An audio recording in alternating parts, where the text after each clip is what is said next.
மறைக்கப்பட்ட உண்மைகளை வெளிச்சத்திற்கு கொண்டுவரும் உங்கள் மக்கள் வெளிச்ச செய்திகள். வணக்கம். அரியூர் வெங்கடேஸ்வரா மருத்துவமனை தவறான சிகிச்சை குற்றச்சாட்டு, நோயாளர் உயிரிழப்பு. விழுப்புரம் மாவட்டம் கண்டமங்கலம் ஒன்றியம் மண்டகப்பட்டு கிராமத்தை சேர்ந்த செல்லதுரை மகன் வெங்கடேசன், வயது 41 என்பவர் அரியூர் பகுதியில் உள்ள வெங்கடேஸ்வரா மருத்துவமனையில் சிகிச்சை பெற்ற பின்னர் உயிரிழந்த சம்பவம் பரபரப்பை ஏற்படுத்தியுள்ளது. வெங்கடேசனுக்கு நேற்று காலை சுமார் 9 மணி அளவில் திடீரென நெஞ்சுவலி ஏற்பட்டதாக கூறப்படுகிறது. இதையடுத்து அவரை உறவினர்கள் அருகிலுள்ள அரியூர் வெங்கடேஸ்வரா மருத்துவமனைக்கு அழைத்து சென்றனர். அங்கு பரிசோதனை செய்த மருத்துவர்கள் அவர் நலமாக இருப்பதாக தெரிவித்து ஒரு மாத்திரை வழங்கி வீட்டிற்கு அனுப்பியதாக கூறப்படுகிறது. வீட்டிற்கு திரும்பி வெங்கடேசன் மாத்திரை சாப்பிட்ட பின்னர் அவருக்கு மீண்டும் உடல்நிலை பாதிப்பு ஏற்பட்டது.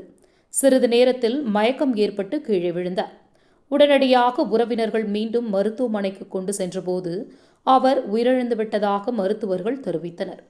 இதனால் அதிர்ச்சியடைந்த உறவினர்கள் மருத்துவர்கள் சரியான முறையில் பரிசோதனை செய்யாமல் அலட்சியமாக சிகிச்சை அளித்ததே உயிரிழப்பிற்கு காரணம் என்று குற்றம் சாட்டினர்.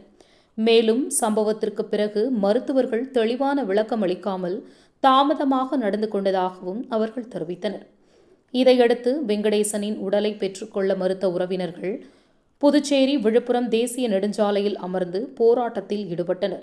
சம்பந்தப்பட்ட மருத்துவர்களுக்கு எதிராக கடுமையான நடவடிக்கை எடுக்க வேண்டும் என்றும் அவர்கள் வலியுறுத்தினர். இந்த சம்பவம் குறித்த தகவல் அறிந்த போலீசார் மற்றும் அதிகாரிகள் சம்பவ இடத்திற்கு வந்து பேச்சுவார்த்தை நடத்தினர். சம்பவம் குறித்து மேலதிக விசாரணை நடைபெற்று வருகிறது.